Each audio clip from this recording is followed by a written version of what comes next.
The following may contain language which will be offensive to some people and inappropriate for children. Still here? Then pour your favorite beverage and let's get this fucking show started.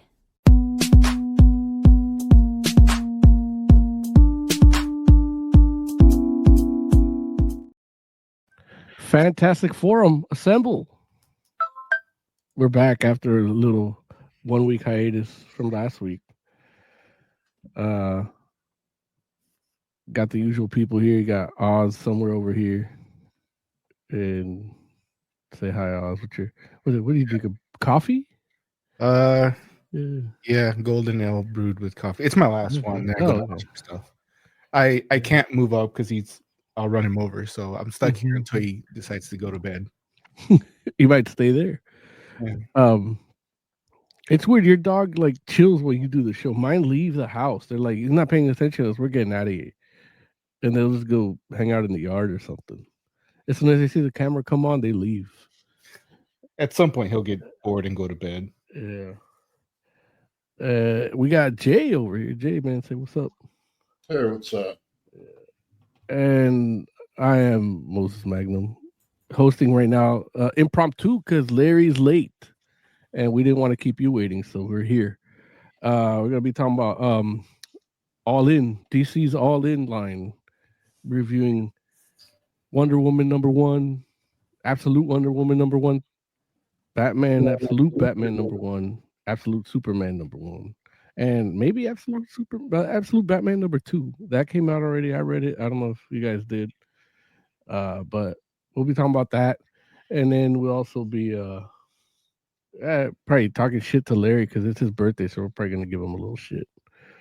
And yeah, if you want to be part of this discussion or join in on wishing Larry happy birthday, do what the intern tells you. Let her rip, Jay. Want to get in on the action? Call Fantastic Forum on Skype and join the fun. Too shy to call in? That's okay. You can join the Discord chat room available at fantasticforum.live. Join the party. You know you want to. Yeah, so we're just gonna be waiting for Larry. We're gonna be talking a little shit. I don't know. Anything you guys want to talk about before Larry gets here? Or you want to jump into the topics? You guys tell me. I have no opinion on what we should start with. Well, in general, right now, Jay, I'm not just happy to be chilling here with you backstage before we went on because I've been meaning to talk to you about Trap, that movie, and so I got to do that. That was cool. I haven't seen you in a while because we've all been running later or doing things, so I only get to talk to you show. And heaven forbid I text you, hey Jay, did you see this? It's like that's not how we do things here at Fantastic Forum. Like I literally, even when I wanted to text you guys about the room setup, I was like, dude, did you guys I didn't even have the pre-production text anymore. The shit just deleted out of my phone because I guess we have so much videos and stuff in there that it was clogging up my phone when it was supposed to update, so it deleted it automatically. I had to restart a new text chain with you guys. Oh, okay. Yeah. Oh, look, here's the lady of the hour. The devil. Yeah. Look, man, Larry looks so good. Larry, man, how much weight did you lose, man? Look at this, look at those cheekbones, man. Look. He looks like CGI Thanos, man. What the fuck? God damn it. Skin cleared up. Look at that. Yeah, look at him. Even that smile. He's like, those teeth are like, ding. Look at that. Look at those teeth. Oh, you know what? You shaved. You look like a baby. You look like a baby. I'm usually shaved. Oh, yeah, but that's not on the camera. Yeah. Oh, okay. That's because that's fair. Yeah. What's going on, Chance? It's good to see you all. We're here bantering because I was talking about I rarely get to see Jay because he's in and out of the show and we're all running late sometimes, so we don't get to hang out pre-show or post-show. So yeah, man. Jay needs to do a better job of hanging out with us all. I agree. Well, God forbid I text them off when I'm not on the show. Phones do work both ways. This is true. Yeah. Hey, puppy. Look at that puppy. Hey, puppy. Puppy. Well, yeah, Larry, you take it away because I don't know how to host. Like, I disagree, but I will do it. Yeah, I already did everything. So okay. We're just I did mention that is your birthday, so if anybody wants to call in and do that, you could do that. And in the meantime, I do want to. I had a whole thing. Barack Obama wanted to give you a birthday wish, but I said no. This year I'm just gonna tell people who Larry really is and how we met. And it was in that one summer in Da Nang, Vietnam, where Larry. That's how I knew he was gonna be my friend, because we're at a bar and then this chick just comes like, "Hey, I'm pregnant with your baby, lovey, sucky, sucky," and then I'm like, "Hell no!" And then I shoot her, and then Larry just looks at me, and then Larry's like, and I go, "Larry, you could have turned that shit to bubbles, but you didn't, so it's on you, Larry." And we've been friends ever since. Yeah. Oh, listen. I'm just gonna say, yeah, true story. You're still rocking the blue. You still look blue like you did right there. Your blue face paint. Oh, dude, the wild part of the whole thing is, like, you all know how big of a Dr. Manhattan fan I am. I just love that character. I don't know that I would want to be that character, but if I had to be a tragic character, it probably would be Dr. Manhattan. Like, if I had to pick one, that's one of the coolest ones to be. You want to be like sequel Dr. Manhattan too? Oh, like sequel Dr. Manhattan's actually in a much better spot. Yeah. Look, I take that dude's regular life. I don't even need the powers. I just give me that little, look, his setup was cool. I was like, man, that was such a great show, man. I really enjoyed it. Did he get killed at the end of that? Yeah, but and look, we said tragic, right? It's Dr. Manhattan. Yeah. There's no things don't work out well for Dr. Manhattan. And not only that, he even how he gets killed, it's like he's that's a reprieve for him at this point, because right. He's done. Mm-hmm. He doesn't want to live in every timeline, Exactly. Did we shout out Scott Rubin? I didn't. Okay, shout out to Scott Rubin. We appreciate you, good sir, because we wouldn't be here without you. Look, speaking of people we wouldn't know if it wasn't for Scott Rubin, El Hecht, how are you? Turkey Hecht, how are you, friend? I'm good, man. Happy birthday. Thank you, man. That means a lot. It means a lot that you're here. I don't have the Vietnam story like Mo does, but I haven't known you as long either. So This is true. That was back when we were in the war. Yep. Yeah, man. I was actually talking to Scott Rubin about you specifically, Hecht. Oh, just the other day. He was like, I don't know if I like that. Did he say who's Hecht? Yeah. No, absolutely not. Look. No, Scott Hecht is one of the people that is friggin' solidified in Scott Rubin's mind. You'll never forget Hecht. How? I didn't even think he knew me. I thought I was under the radar. Listen, look, something about your name in chat. I don't know. Something about it, you're one of the names that stick. Yeah. Like other people that I've mentioned, and I won't say who, but people that I mentioned that I was like, you don't remember such and such? I thought I would be like, I would have been shocked, Amei Satsuma? No, see, I was like, first of all, I said I'm not going to say any names. That's number one. I'm just talking about the ones that come to my brain. I wasn't there. I don't know what you said or not. You were there, Moses. No. You mean the conversation with Scott? No, you weren't in that conversation. I remember, like Derek H. Yeah. Derek who? Derek. Which one? You mentioned Derek or Tidikin. He's like, who? Yeah. Right. It's like ukulele Shima. Damn, Chris Shima, man. I would love to have a conversation with that guy right now just to see where he's at. he's probably doing all right for him. Well, I'm sure he's doing all right for himself. But he was probably an insurrectionist on January 6th. Oh no, not Shima. Nah, I don't know. Like, but the world is weird. The world is weird. Like some people you never knew would do that. Were there? Yeah. No. I mean, well, listen. Look, we all knew what. Well, I won't say we all knew. I knew what Shima's politics were. Yeah. And I have, there would be no part of me that would be surprised in regards to who I think he probably voted for, but I don't think he would do that. Like, but hey, what do I know? What do I know? Like, if they weren't there. Right. That's the truth too. So anyway, listen, welcome to Fantastic Forum. I'm sure Moses already told you about the amazing show we have for you in regards to the absolutes. It's absolute fantastic. All in FF. All in FF. There it is. You did a better job than I did at saying it just right there. So do you all want you guys got anything else you want to talk about, or should we start getting into it? Two real quick things. Yeah, talk to me, Heck, please. I read Wolverine Revenge up to the third. Damn. That shit's wild. Yeah, I'm behind.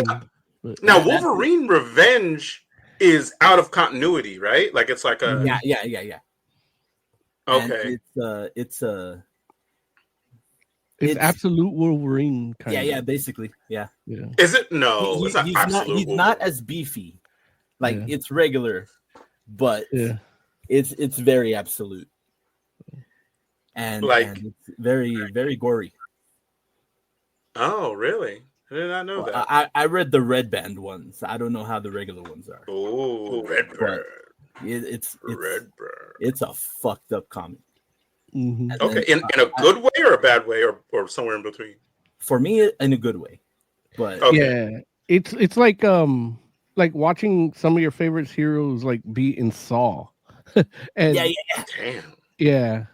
Like that's just issue 1, like because that's where I'm at. I haven't even read it. I have issue 2 and 3, and I haven't read them yet. But with issue 1, it's like issue 1, it's like, oh, it's over, okay, but it's not over because it's Wolverine. Yeah, but it's like who else is in the book with Wolverine? Like in issue 1, Bucky, Captain America. Oh, Fury? Nick Fury, White Nick Fury. Yeah, White Nick Fury. Oh, hey! That's how you know it's out of continuity. Yeah. when it's in continuity. I miss White Nick Fury. I really do. I'm a big fan of Black Nick Fury, but you're still gonna miss him if you read Wolverine. Oh no! Poor White Nick Fury. Can't catch a break. It's called Revenge for a reason. It's hard being a straight white male these days.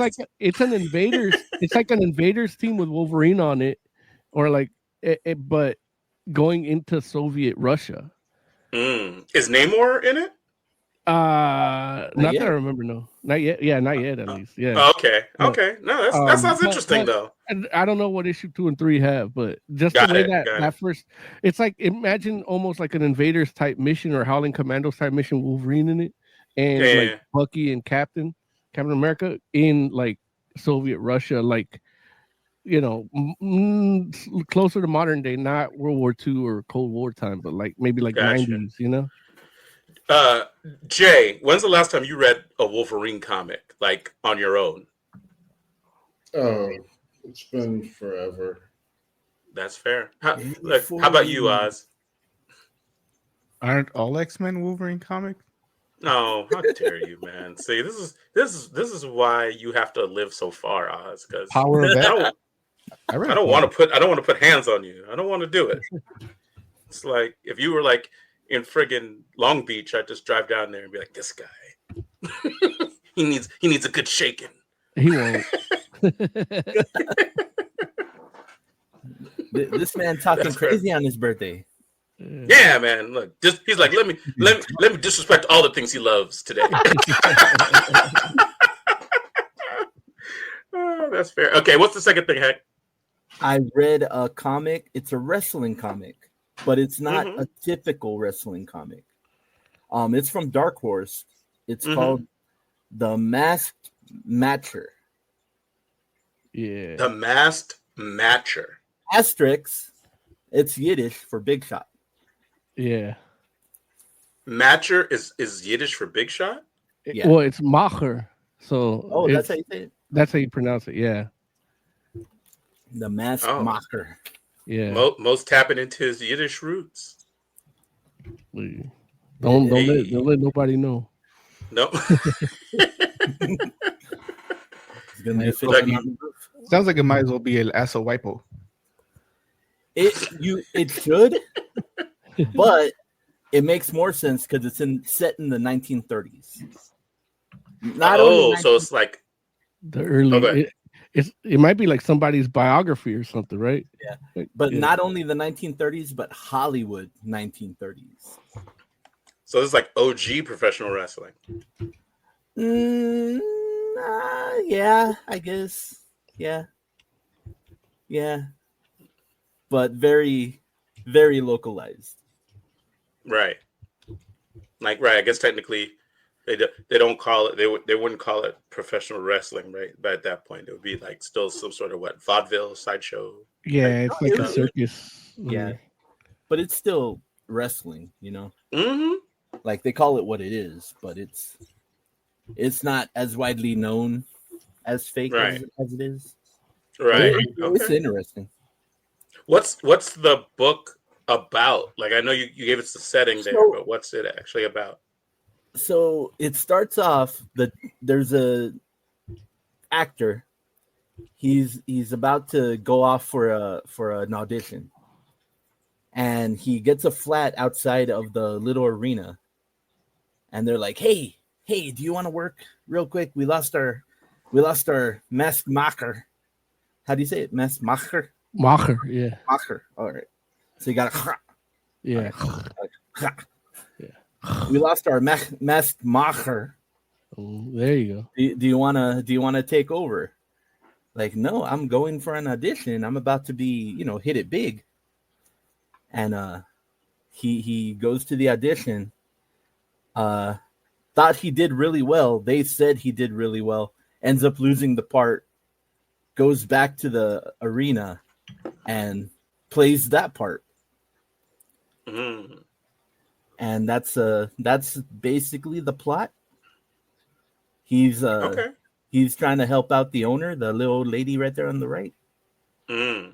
And it's very, because he plays some role in everything happening. The black dude right there is Joe Louis. So it's very like actually Joe Louis? Yeah. Well, historically, yeah. We don't know how true that is to his life, but yeah. Yeah, and there's one of the biggest selling points to me, there's a talking bear. So what? Yeah, you got to read it. Did Joe Louis know a talking bear? In this world, he did. I mean, if you live in LA, you're gonna, one or another, you're gonna see a talking bear. Who hasn't spoken to a talking bear before, right? You're right. Yeah, you're right. I mean, what else do you want? There's a dude wrestling. There's an old lady with a metal nose. She had syphilis. There's an old lady with a metal nose. There's a talking bear. It's wild, man. It's wild.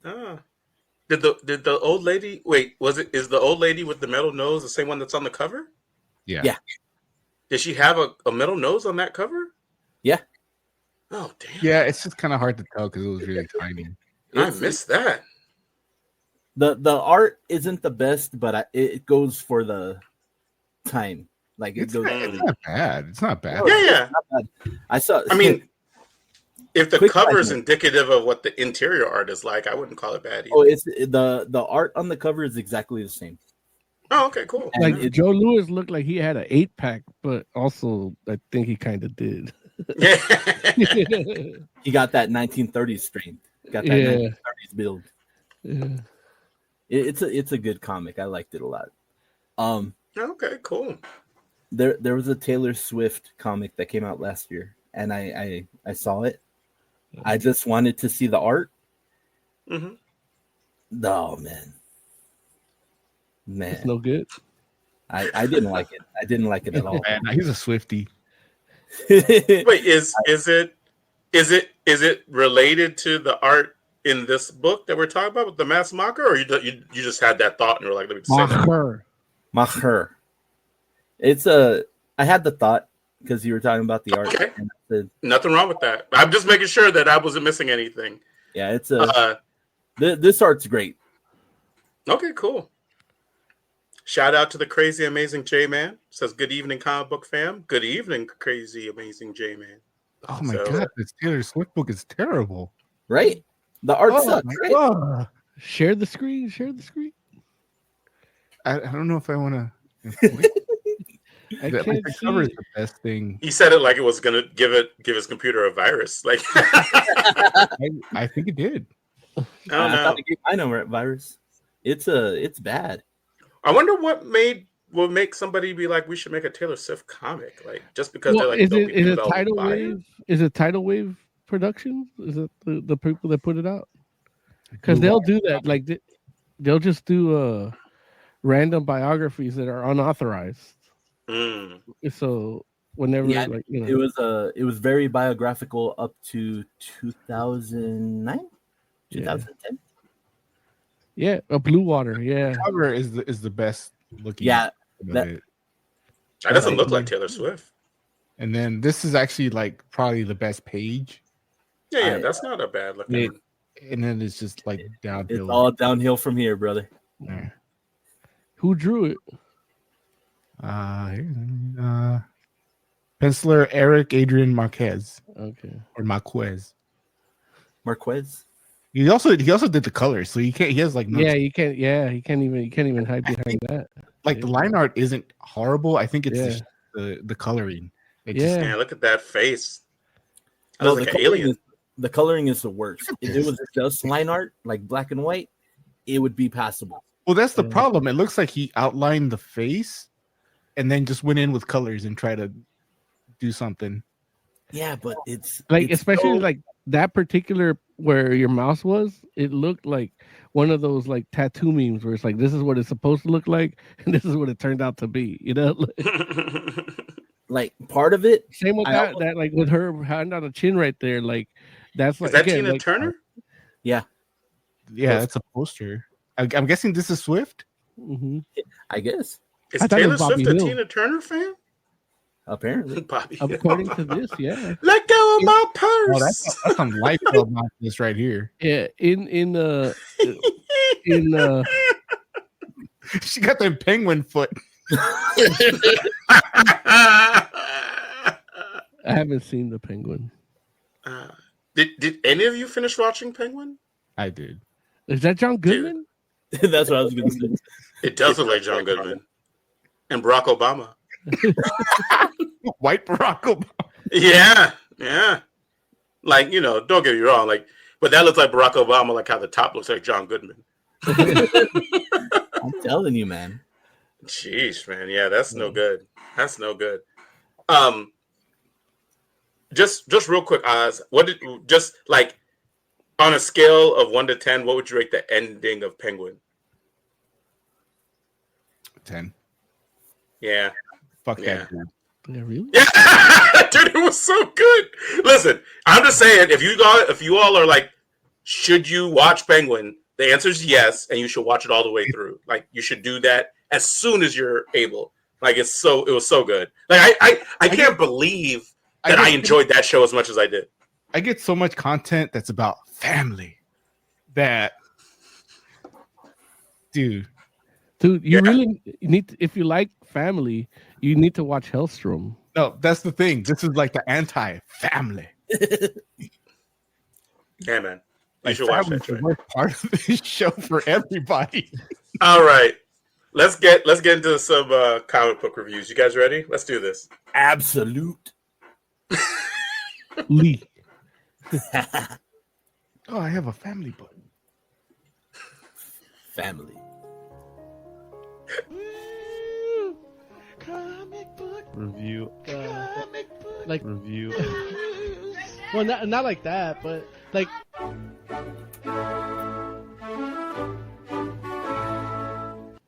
Indeed. All right.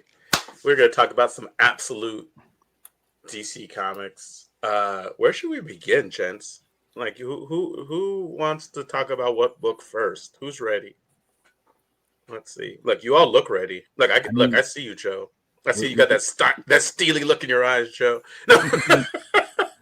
Look, heck, did you read any of the Absolute books? I read all of them, dude. There it is. All of them. Look, heck, why don't you tell us about Absolute Wonder Woman #1? Oh man, that shit's wild, dude. It's very different. Wild is it? It's very different from regular Wonder Woman. Man, who was the one? Who was the mother? She got exiled or whatever. Right. Was Cersei? No, not her real. Yeah, Cersei, yeah, right? I think it was Cersei. Yeah. Yeah. And so the Cersei gets exiled from Amazonia. Yeah. Themyscira. It's Themyscira, right? And she gets exiled to what? Hell? She gets exiled to hell. Yeah. The island of hell, yeah. Yeah, the island of hell. Hell is an island in the East Pacific. Yeah. And they lost too. Yeah. Gotta go back to the island. And so then what was it? One of the Amazonians had a daughter, and they were like, "No, you can't keep it. It's going to hell." So they leave this baby in hell with Cersei, and they're like, "Hey, take care of this." And when they say take care of it, it's like take care of it, you know. Yeah. Give her the old anti-Trump, as they say in the Penguin. You got to take care of it. Yeah, exactly. And what kind of mob show is it then? Where they just do it. Yeah, they don't even say nothing. They're like they nod. That's it. Yeah, I don't like that. Well, they nodded to the baby. They nodded to Cersei.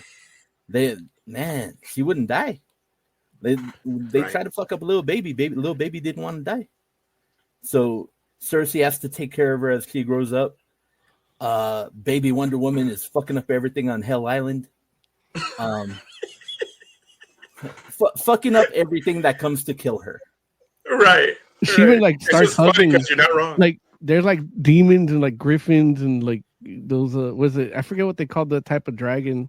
And she just starts cuddling with it. Like it beats it. She beats it up and just starts cuddling it with it, like and kissing it. Like basically beat like it up and was like no. There's playthings to her. Yeah. And she like the kindness of the baby, like kind of changes everything's mood. Like even Cersei was like, fuck this baby. And over time she was like, okay, don't fuck the baby. The baby's gonna be okay. I'm gonna love the baby. That's the title. That's the title of this episode. Don't fuck the baby.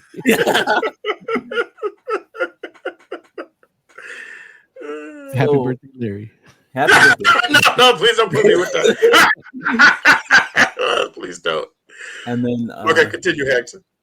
I don't remember the middle part because I read this comic like 2 weeks ago. Yeah, of course, because that's when it came out. Yeah, and so so she grows up to be she's in her teens, right?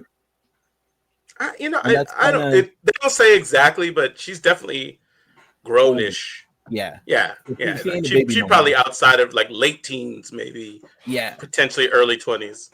And so like Cersei's giving her, the talk, not that talk, but the TED talk.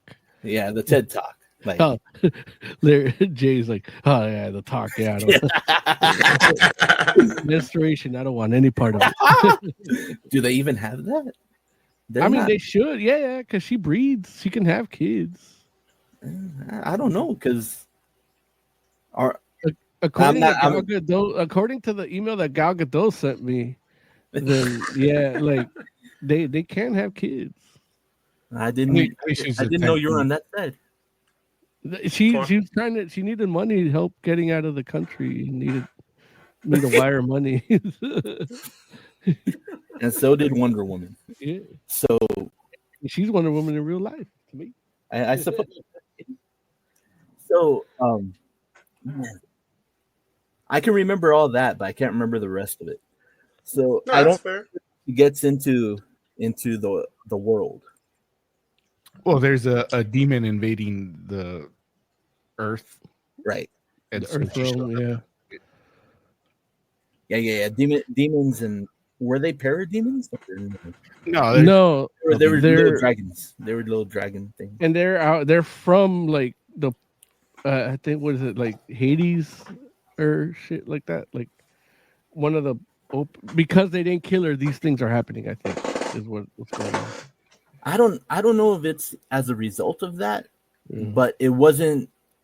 I don't think it was any of the things that were trying to kill her either, because half of the things that tried to kill her got killed. Yeah. They got.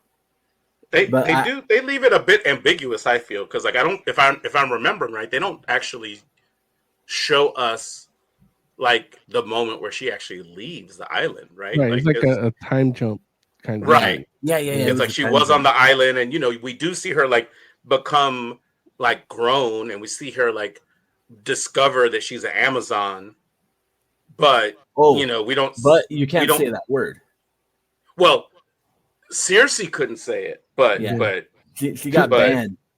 yeah, but Diana can say it. Just like in So- Agatha all along. right. I'm So- sorry. I'm a DC guy. So I'm sorry.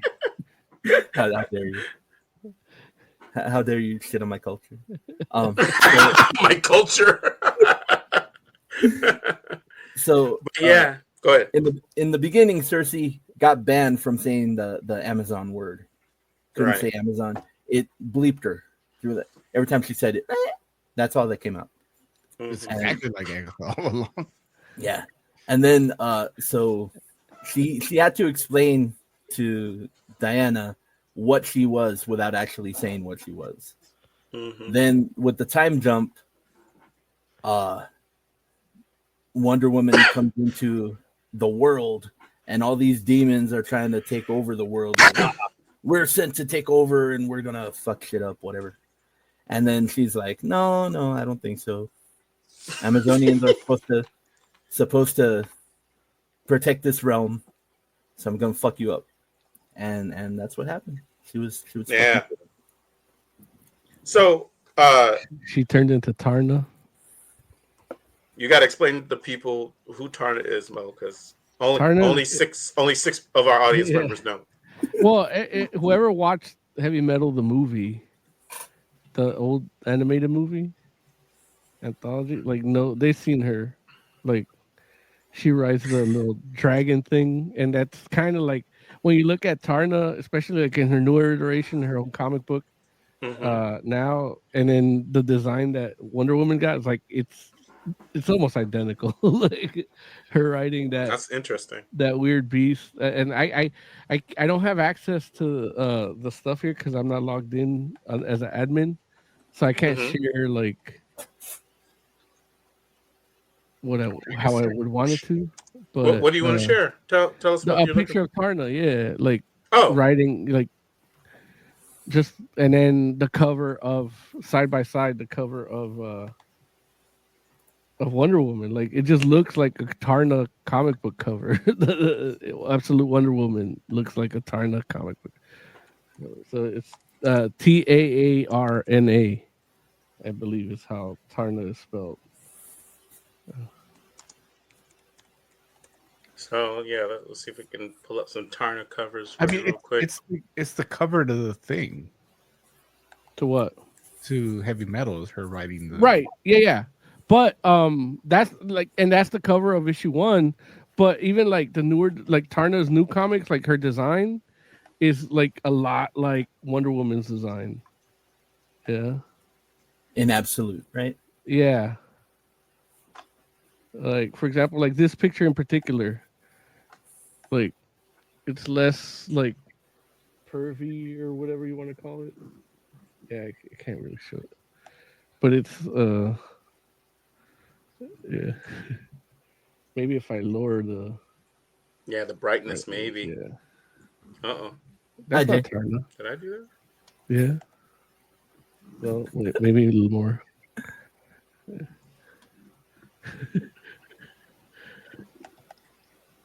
Oh, that's better. Yeah, but no, Well, it's just it isn't adjusting by itself. So. But I had a painting that I bought, a print that like kind of makes my point really well, but I don't have it here. I have it at the shop. How dare! I should have taken a picture of it. I showed it to Larry and said that, and he's like, "Save it for the show." I But, did. you know, I didn't take a picture of it. You can go away from me, please. No. Straight on you, Mo. That's what happens. No. Yeah, but I definitely can see the resemblance. Like, it does feel like there could be some influence between Tarna and Absolute Wonder Woman. Yeah. And so, and I wonder. I mean, the artist is Sherman, right? Hayden Sherman. Is that? I think that's the artist. Yes. Like, I don't know if it's a thing where I know it's Kelly Thompson that wrote it, but I don't know if the design was something that they came up with together, or if it was like, you know, sometimes the artist will just come up with the character design on their own. It would be interesting to find out if there was any influence in that. Hey, have you ever seen Heavy Metal? Yeah. Can he draw her like that? Yeah. Right. Tarna. You need Tarna. No. Well, they'd probably be like that chick from Heavy Metal. Yeah. They don't know her name. Right. Jay, what'd you think of this book, man? I liked it. Like, didn't like the art as much as like the Absolute Batman, but I liked the story and the setup. Okay. That was pretty And it wasn't too far departure for you in regards to the Wonder Woman mythos? I wouldn't have minded if it was a little further. Look, but Jay's like, Wonder Woman sucks. No. Got it. Okay. Look, Oz, you're a resident DC aficionado. What'd you think about Absolute Wonder Woman #1? Same as Joe. The story, it's fine. Not into the art. I hate that she has a Buster Sword. Like, why? Oh, I forgot about the Buster Sword. Because it looks stupid. It looks stupid when Cloud wields it, but you know he's the original, so fuck it, keep it. But it's just, I don't like it. Just give her a regular damn sword. She doesn't need that giant hunk of metal. Again, I refer you to Tarna. Yeah. Sword? No, that's what I'm saying. She has a normal sword. Yeah, it's like flaming. Should have been more like up. Yeah, but okay, I get you. Yeah. No, that the sword bugs me. Other than that, her whole design, I'm fine with it. But wait, will you feel different once you get the story of the sword and where it comes from? No, because it's still stupid.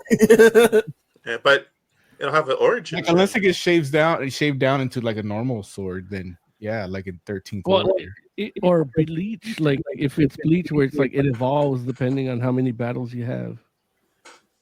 What if it turns invisible? To be skinnier, then yeah. That's what happens in bleach. And it turns into like a chain at one point. No, there it is. So okay.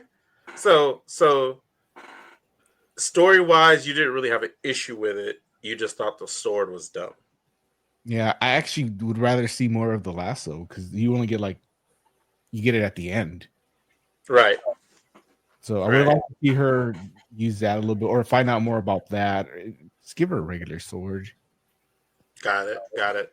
Moses, I know you mentioned obviously the Tarna illusion and how it immediately invoked that for you. But what did you think of the book on its own merits?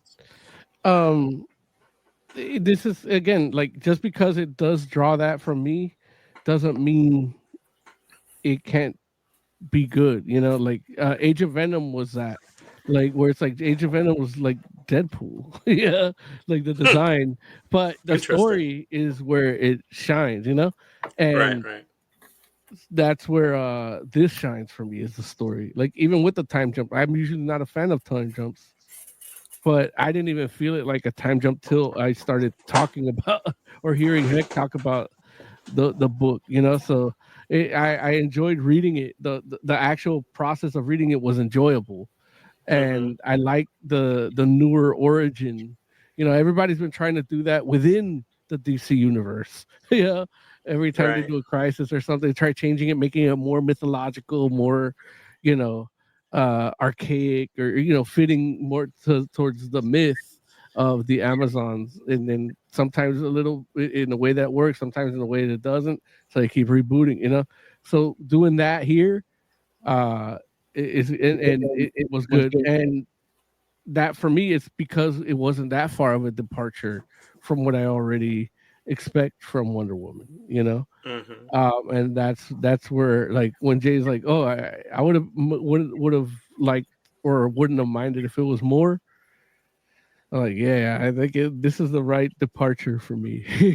Got it. Like it's just different enough. It's more than the Batman departure, I think, but less than the Superman. So Gotcha. This is like the sweet spot. Your sweet spot. Wonder Woman is the sweet spot for me, in the way that this absolute universe is changing the origin. Got it. Okay. And how about you, Heck? Did you like this book? I don't know. I liked That's it fair. well enough. I was thinking at the time, it was the weakest of the three. Okay. But I don't know if I still have that opinion. Got it. Because the Superman one's kind of. Yeah, we're gonna talk about that in a minute. It's a good book. Yeah, it's interesting because I will say that, from a marketing perspective, I definitely understand from why DC might lead with Absolute Batman.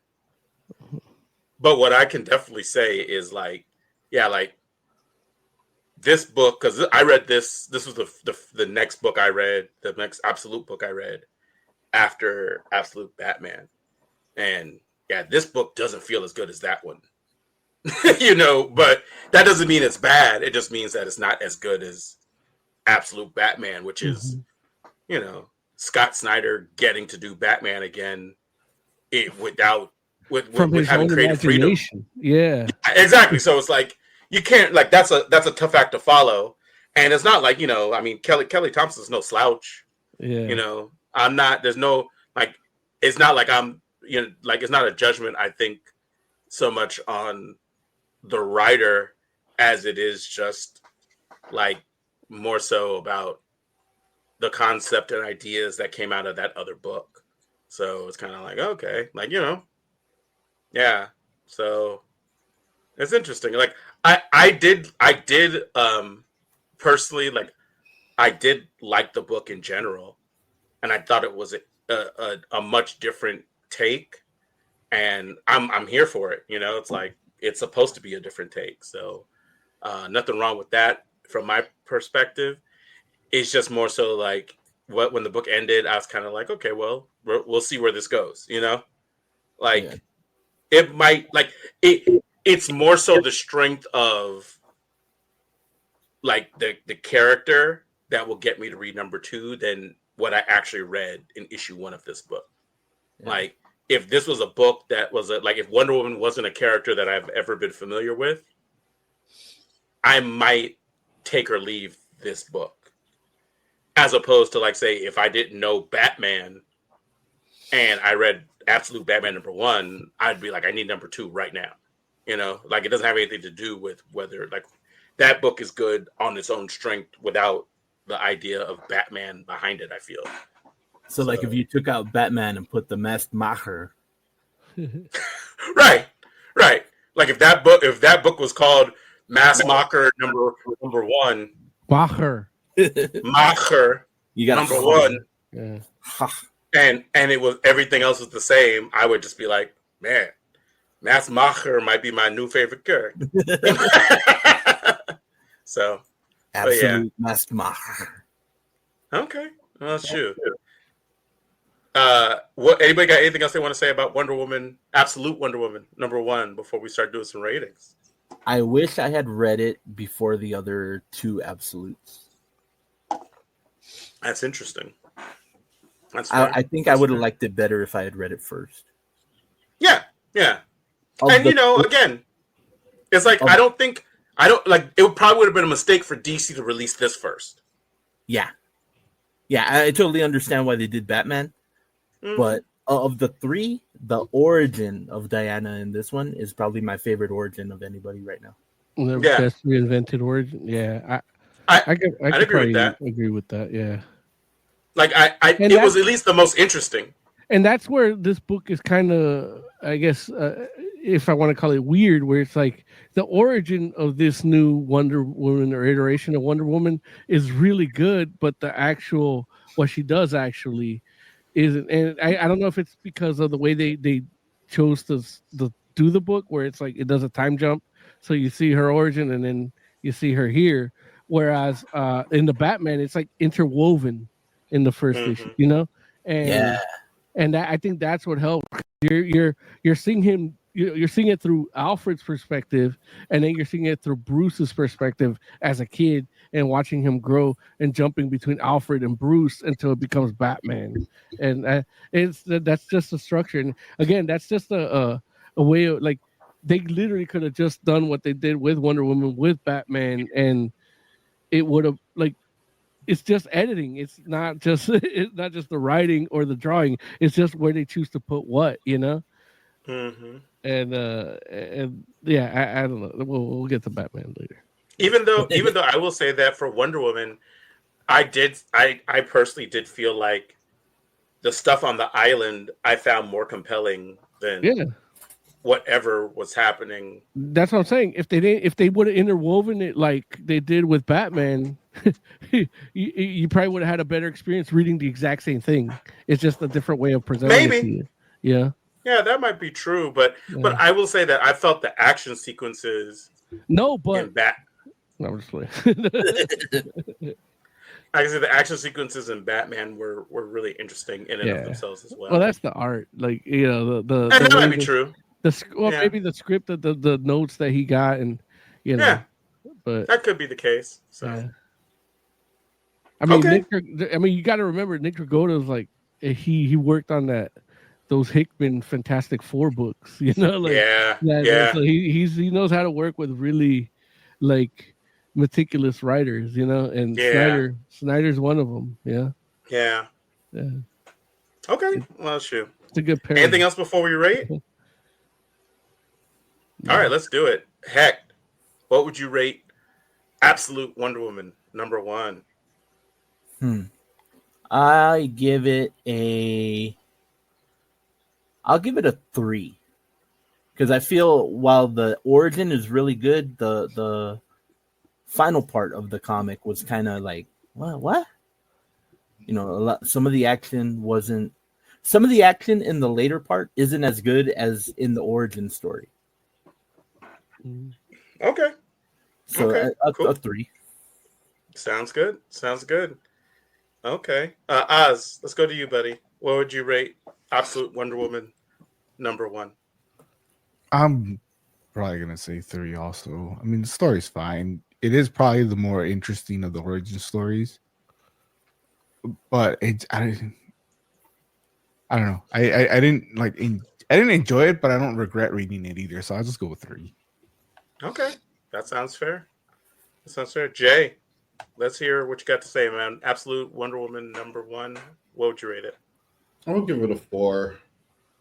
I just wish the art were better. Got it. Okay, that's fair. Moses Magnum, what would you rate it? Absolute Wonder Woman #1.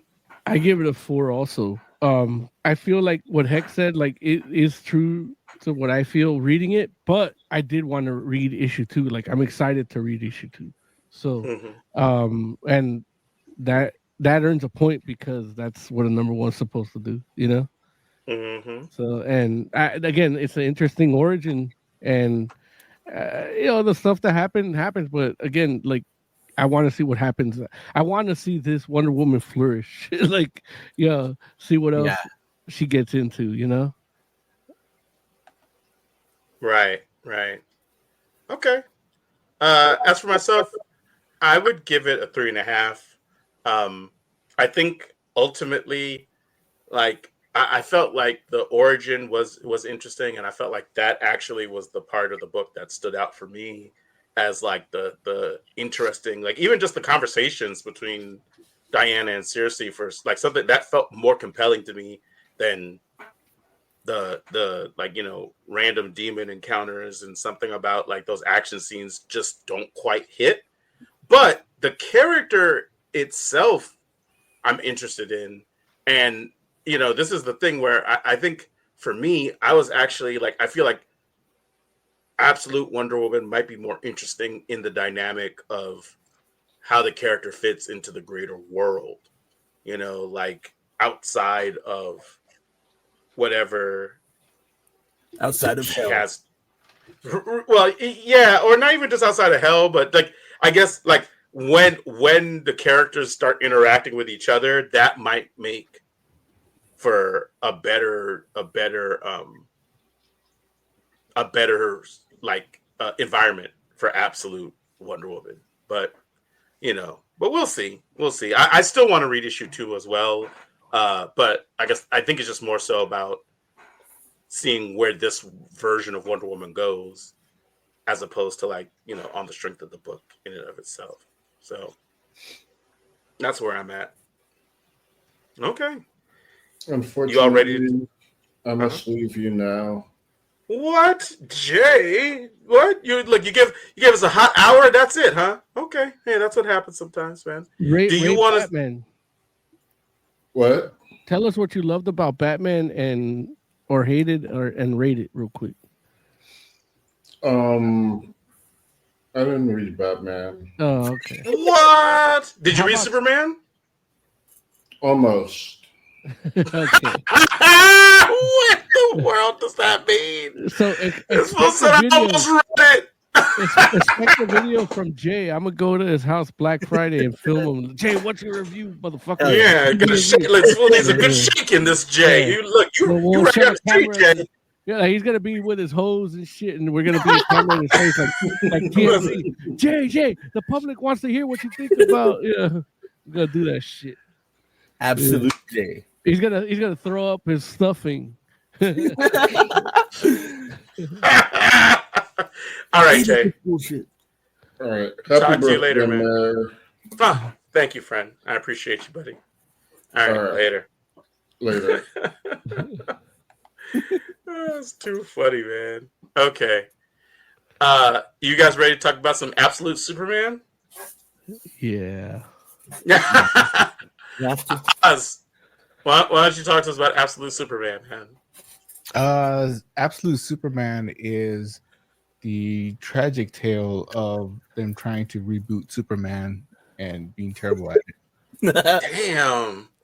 Okay. Is it that bad, Oz? Why? So where even start? Like, it's like this Superman can never mean hope for anybody. Like, no, his origins, like, well, they don't tell us how he gets to Earth in this first. Right. But he's just hitchhiked. He's old enough to hitchhike. Like, I think by the time Krypton blows up, he's like a teenager. Yeah, he's grown. He's not even a baby. So he actually like spent time with his parents, and I'm like, nah, I don't need that. That nonsense. What's wrong with him actually knowing his parents? Well, it changes the dynamic, like it being and dealing with Earth, and which is kind of like what we see kind of play out, which is not like that's not. It's a little too far of a departure for Superman, like because part of what gives him that idealism is his perceived parents. Sorry, Oz, I hope I'm not stepping on anything you wanted to say, but it's just something that it's like taking a shit. It's just building up in here. I couldn't let it out last week when we were supposed to talk about it, but it's like, and then now when he's a kid, he's like, okay, now he could kind of like his impulses guide some of his decisions, and then he gets like, I mean, they don't show Ma and Pa Kent, so I don't know why he would give a fuck about Earth at all. Yeah. I think the Kent farm was abandoned when he lands in there because they show like an image of it. And but and that's what I'm saying. Like I don't see, even in watching Superman 1, the movie, like you see why he cares about Earth. Right. I don't in here. Can't see. And even reading it, I was like, who wrote this shit? And it was like Jason Aaron. You know, like the guy that me and Jay got to write Teenage Mutant Ninja Turtles. But but he didn't do that shit with Ninja Turtles on IDW. You can get it right now. But yeah, like he didn't do that shit with Ninja Turtles. Like he's doing this shit right with Ninja Turtles. Superman, he's like, yeah, you know what? Your good load is here at IDW. Jason Aaron. We're paying you enough to get your good load off here in IDW, and so then now you get Absolute Superman. And then like. His symbol isn't even his family symbol now. It's a caste. It's a class, yeah. Really, there's only two classes. They're like he's like a Punjabi guy from India, or a miner. Yeah. On my planet, this symbol means proletariat. And I proletariat. I kind of agree with Mo. Like I like that he gets his morals from his upbringing in Kansas through Ma and Pa Kent, and in fact. They always change the what his Kryptonian parents thought when they send him to Earth. Mm-hmm. Like sometimes he's like, oh, you're going to be a god there. Sometimes, hey, you're there to protect people or what. Like they think that all the time. But the consistent part of the story is where he gets his morals, which is Ma and Pa Kent, and that's gone. I don't like that. I don't even think his Kryptonian physiology gives him his powers. I think it's the suit powering him up. So he's got an Iron Man suit with AI in it, like that. I don't know. And that's where I kind of like. I had a Larry, I don't know if you call it like a conundrum or because I don't know, I don't do white words, but because that's what's like, like when I read Ultimate Spider-Man #1, I hated it because it was too much like the original Spider-Man, but too different too, and then here it's like I'm having the same thing with the Superman. It's like, in my darkest times where I felt like shit in this life that we live, I've always looked to Superman for my idealism. It's like, well, I can at least, truth, justice, and the American, like that's been my ideal. It's been a beacon to me in here where the shit's fucked up. This Superman doesn't do that for me. Yeah. And I think, and that's not, again, that's my problem, not Jason Aaron's. So if you want to read this book and you want to enjoy it and you can enjoy it, then I'm happy for you to enjoy it. I cannot enjoy it. The idealistic Superman isn't there. He's as fucked up as the stuff in Mo's brain. He's a Superman I would create, and that's not what the world needs, especially not right now. Like that's not what the world ever deserves. And I'm the dude that wants to snap it out of existence. Yeah. What are you gonna say, Oz? Even I just went through it real quick. Even like the image of Brainiac pissed me off. Because they don't show him from the front. He's sitting at sitting at his computer or whatever. His head is literally a brain, and I just got angry. Like just because his name is Brainiac, like he's a cybernetic being, but he's got like a brain. Yeah. There's a Swedish, like I would have been happy if he was a hologram. Like he's just a construct, an AI construct that uses the vehicle. Like he's the one that could have been, like when they did Galactus as a swarm of planes, like Brainiac is the one that could have been a swarm of planes. You know what I mean? He's the one that could have been a cloud, but not like a nebula in the space, but like a cloud, like where you store your data. Yeah, like like he could have been a OneDrive. The way, not OneDrive, like that. Maybe Google Drive, but again, they're so like, especially with what we know about technology and AI, and the fears that we have now. The way to do Brainiac could be he could. I'm sorry, Jason Aaron doing the good load on IDW, reading into Teenage Mutant Ninja Turtles, because the way you can handle Brainiac now with what we know about AI and automation and things like that, like you could get real creative with it, And he regurgitated anything we've ever had about Brainiac, just in the design, just the way it looked, and really just did Superman like in a way that like nobody ever wants to see Superman. Jason Aaron did Superman in a way that no one ever wants to see Superman. Yeah, like if it was like an Image Comics like archetype or analog, okay, yeah, I could do this for 6 issues, But this isn't this. If you're gonna create a new universe, Superman, like this isn't it. It's like he never read a Superman. Like he doesn't know what Superman is. Like they told him not to do anything that was already there before. I am speaking overzealously a little bit for humor. I don't know what he's going to do in other issues. I do want to read the other issues to see what he does, but this is not my Superman. Like I feel like the little kid that told when I showed him like what Bumblebee used to look like, and he's like, "No, I don't like that at all." I know. That's how I feel about. But you got a little Bumble baby. but I am again. It did intrigue me to keep reading, which is what a good number 1 does. Yeah. What about you, Hecht? Oh, what were you gonna say, Oz? What? Not me. It does like every like 2 or 3 pages. I just kept getting angrier. He's sleeping in a shack made of corrugated metal, and there's this giant high tech solar panel on top of it to charge the suit.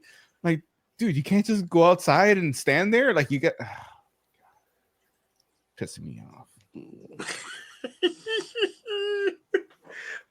Hecht, how did you feel about Absolute Superman number 1? When the New 52 started, I got the first 6 issues of Action Comics.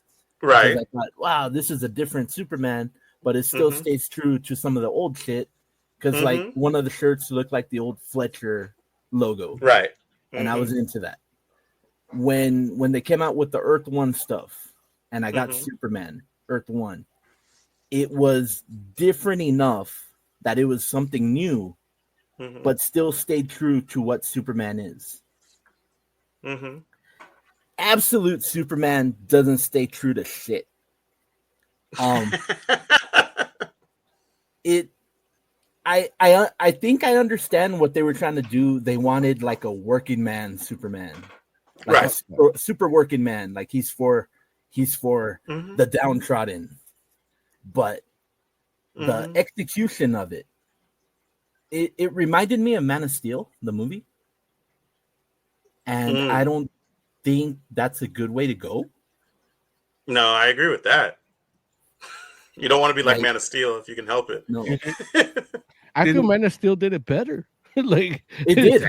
That's the problem. Yeah, that's the problem. It didn't do anything close to what Man of Steel does, but it tries to take the concept where this dude's working to blend in with the normal people, to not, scare them or whatever. Yeah. And I don't know, man. I don't want to say it fails because I do want to read issue 2. Did it bother anybody that he doesn't have a cape either? It bothered me, yeah. Especially because there's a cape on the cover.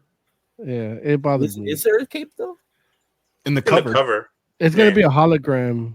Like depending on the solar charge of his armor.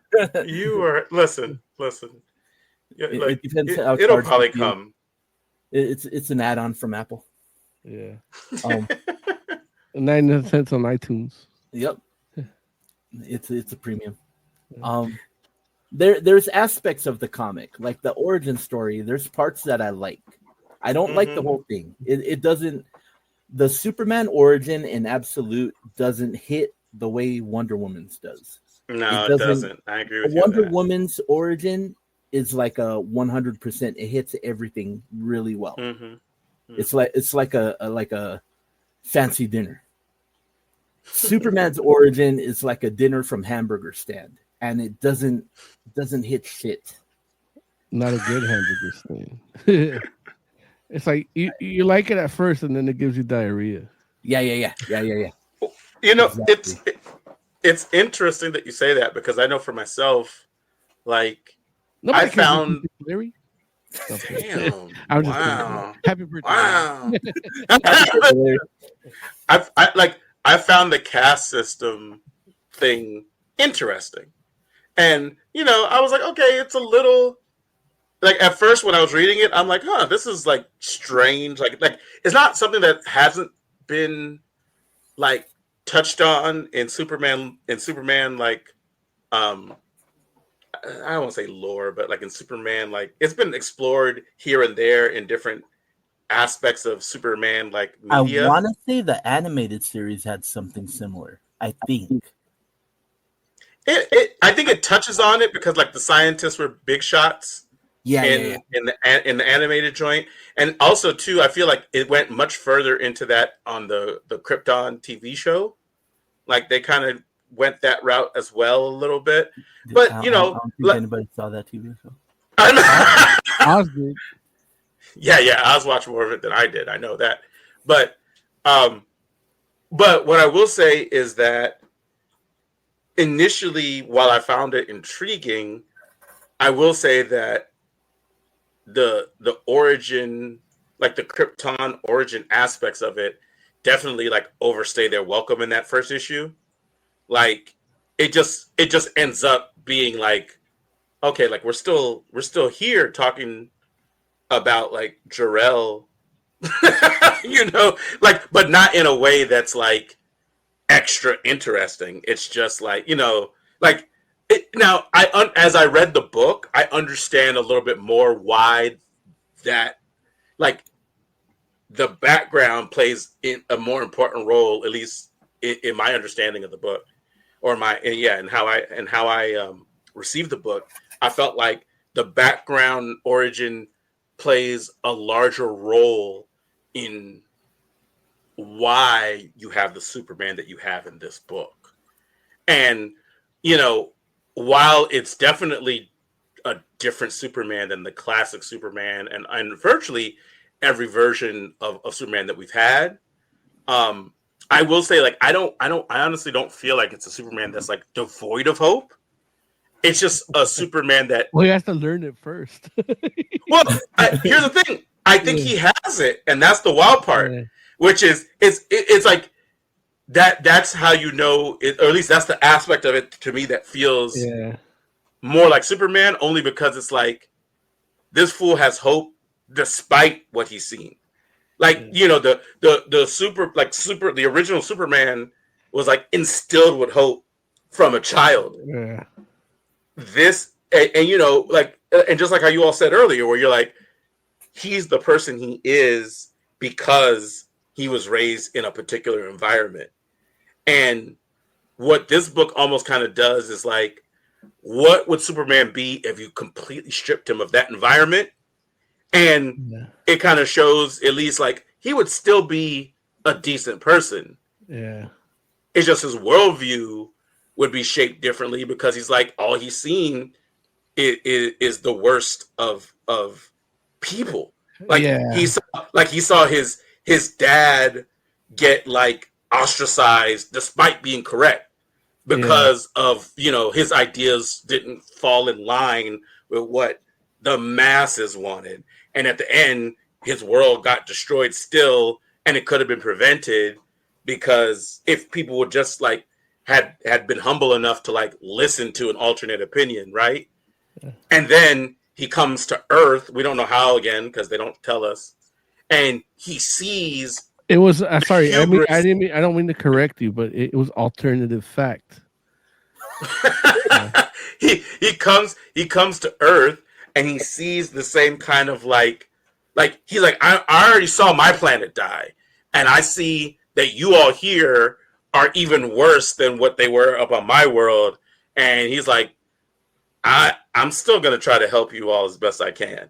You know, you know what I'm saying? Like, I'm gonna help you all because I can't stand to see like people being subjugated because that, like, I thought it was wrong back where I'm from, and I think it's wrong here, and I'm gonna try to help you all be better. But he's just like, I don't know if the fate of this world is gonna be any different than the one I just left, because y'all are terrible too. But you know, I'm gonna try to help anyway. And so I'm just like, okay, like, you know, like it's a different take. Like, you know, like it's probably the most radical take on Superman that I've ever seen. And the suit. Yeah. Well, you know, I don't even know. Like, I understand why you all feel the way you do about the suit, and why you would look at what you saw and feel like, okay, like, yeah, it's like the suit's giving him the powers. I'm not sure that that's the case. Like, I feel like the suit might, be like a amplification type device, but the way that they were talking, I kind of feel like it's just a way for him to get. Back in my day, he just wore a black suit to absorb more light. Like the solar rays. Or go naked. Like when he had a mullet. Get vitamin D on your D, yeah. So sunlight on your taint. Like he obviously has powers because he was running around being quick without the suit on. But that could be the Flash. Like he could tap in. Maybe he's the Flash and Superman. Absolute Flash Superman. Yeah. I don't know. Speed Force. That's why we got to read issue 2. Yeah. And that's one of the things it made you want to read issue 2. Also, the suit might just be powering him up, but the fact that it glows makes me think the power is in the suit. That's for the kids, man. It gets toys. When they make a movie, you could be right. You could be right. The other thing about this book that I found intriguing was, like, the way that they handled the whole the Lazarus thing was interesting.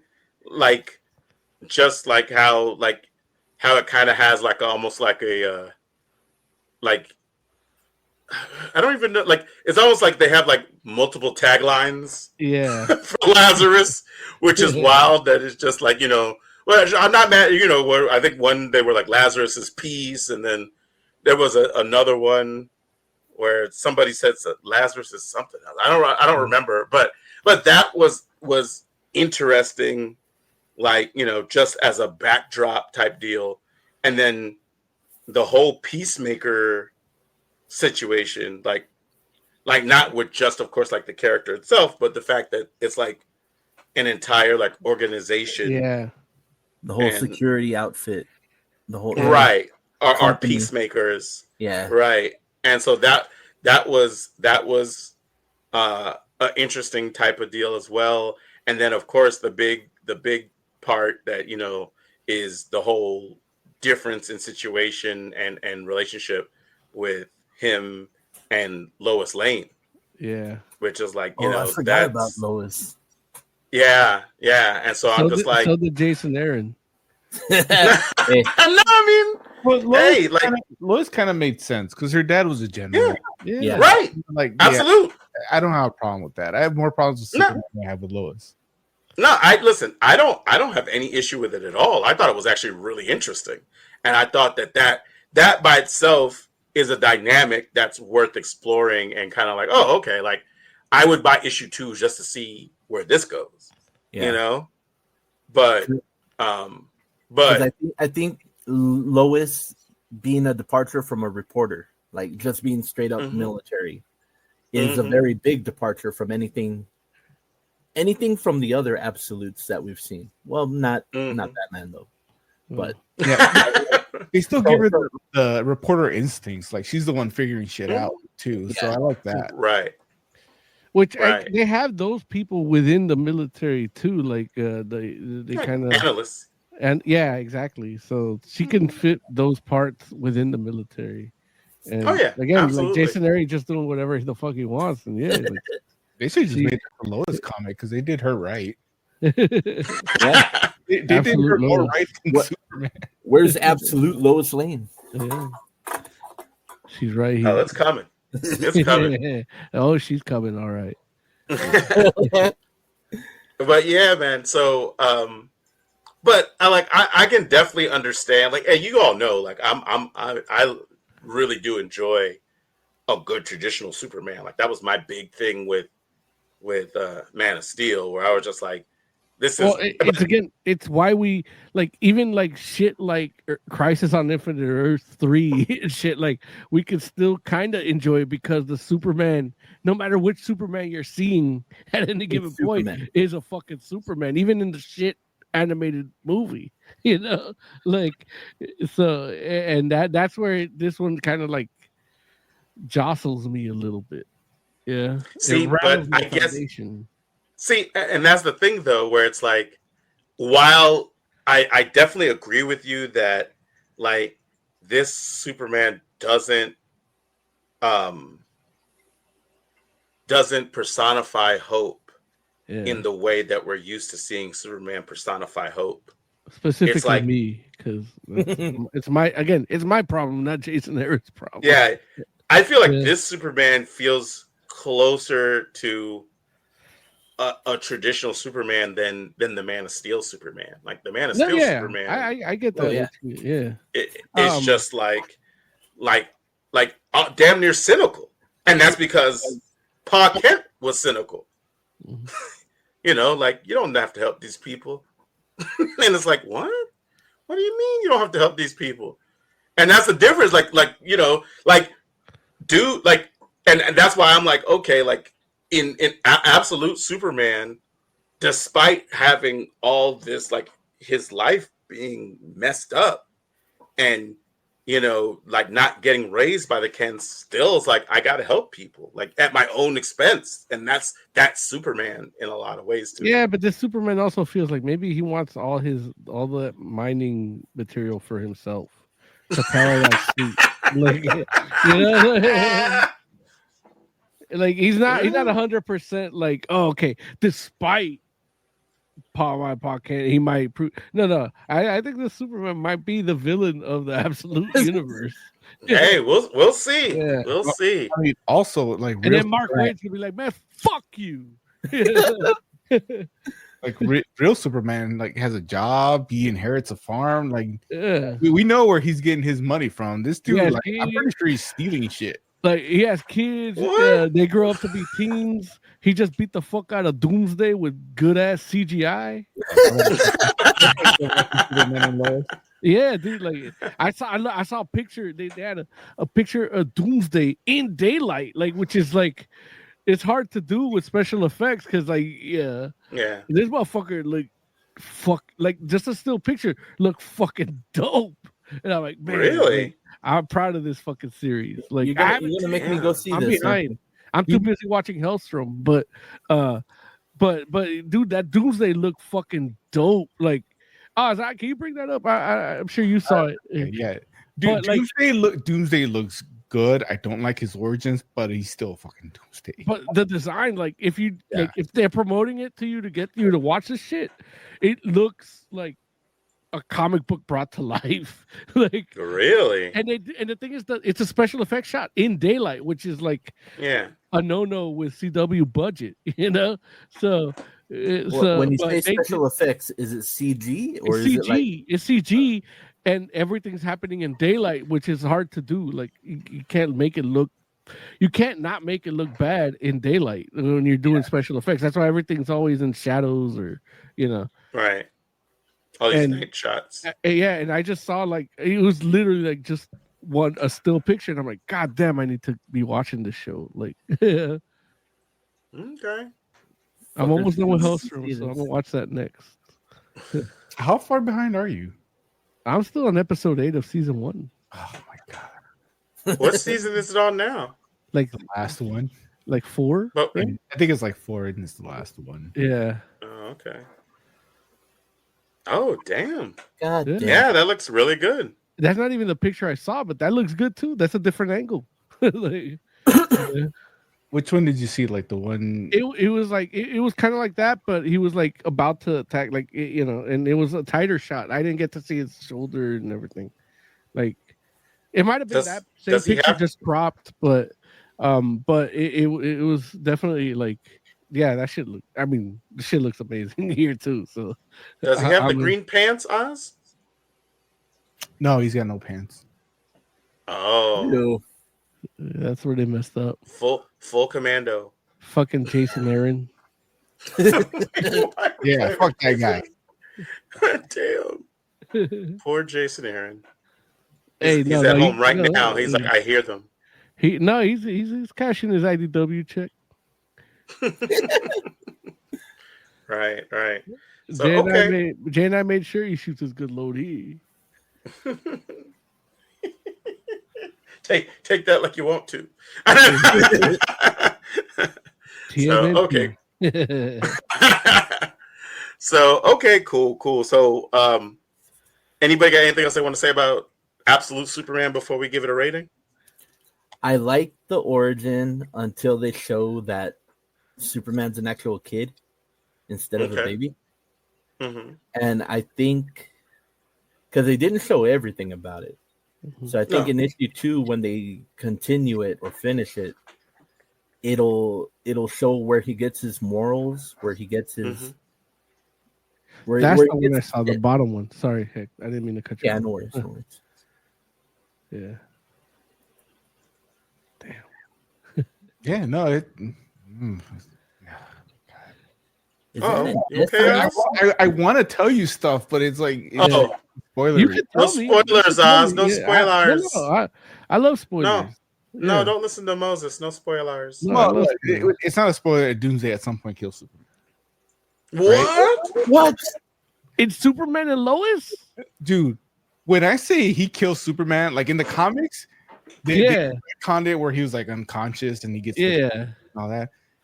In the show, the command is bring me his heart. And goddamn, he brings the heart. Damn. And then what happens? Superman. No. The end. That's how the show ends. It's like it's Lois holding the body. That's like the kids next to her, like, with his cape hanging on a pole like a flag. Right. Oh, dude. No, but and then it's like, thanks for watching. I am shedding a tear for that Superman because that Superman was the shit. Like, I know I hated that Turkish Superman, but I hate that. You need to learn how to shave. It's so fucking done. It's like it's done so well. Well, the thing is, he was so good at that the father Superman, the parent Superman, the husband Superman. Like, it made me a better husband. So it's like, again, in my dark times, I looked to Superman for hope. And this book can't do that. Bring it back to the book. Like, this book don't do that. Like, I can't look to this Superman for shit other than maybe solar paneling. Yeah. Again, that's my problem, not Jason. Jason Aaron probably had a good home. Although after reading Men of Wrath, I'm pretty sure he did it. but maybe this is his fantasy for Superman. Maybe this is what a man who grew up with the people from Men of Wrath would be. I say let him cook. Yeah. Oh, look, we wouldn't hire him in IDW if we didn't have faith in him, and I will give him faith in this. Like, again, I do want to read issue 2, 3. Like, I'm gonna keep reading it to see what he does with it. Same. He can't tell us at the IDW meeting, so. so let's go ahead and rate it then. Hecht, what do you think? What would you rate Absolute Superman #1? I'm gonna give another 3 because there's aspects that I like, but there's a lot of things. There's more things I don't like than I like. Okay, cool. That's fair. Moses Magnum, what would you rate Absolute Superman? It's a 3.5 because I did like the art a lot. Yeah, I like the design, even the design of the suit and stuff. Like, even though I didn't like what it was, the shit looked tight, and the risks that were taken. Again, part of the reason I hated Ultimate Spider-Man when it came out was some of the shit I hate here, like the opposite of why I hate it here. So it's my problem, not Jason Aaron's. Like, this is worth a read, and but again, if you really want a good Superman, watch Superman and Lois and My Adventures with Superman. There it is. I can't even I can't even refer comics for that. Like, I can refer to these shows. Yeah. We should mention the artist is Rafa Sandoval. We didn't mention that earlier in the review, so yeah. Oz, what would you rate Absolute Superman #1? I'm gonna go with 2, and it's getting a lot of points for the art because visually this comic looks good, and story wise, like honestly, if it wasn't a Superman book, if it was random Kryptonian, I think I would have liked it a lot more. Like if it was on Image and it was like a Superman analog, you'd probably give it a 5. Yeah. Yeah, Like, no, I would at least a 4, but Yeah. maybe even a 5. But because it's Superman, it drops down. The art brings it back up to 2, maybe 2.5, if I'm being generous. Visually, it looks good. Like I love the cover, but then there's no cape, so he loses more points. Like Rafa, put a cape on it. There it is. Unless Jim Lee told him not to for some reason, but There's a lot of halves today in the scoring when we're absolute. Listen, I think the cape is coming. I wouldn't be surprised, but we'll see. We'll see. Personally, I'm gonna go ahead and give this joint. I think I got to give it like a 3.75. Like I want to give it a 4, but it honestly the origin lags a little bit, and that brings the book down for me. The art is fantastic. I feel like the actual story that they have Superman in with everything that's happening on Earth, I think is really cool. I think it's just the Krypton stuff needed a little bit of tightening up, a little bit of editing.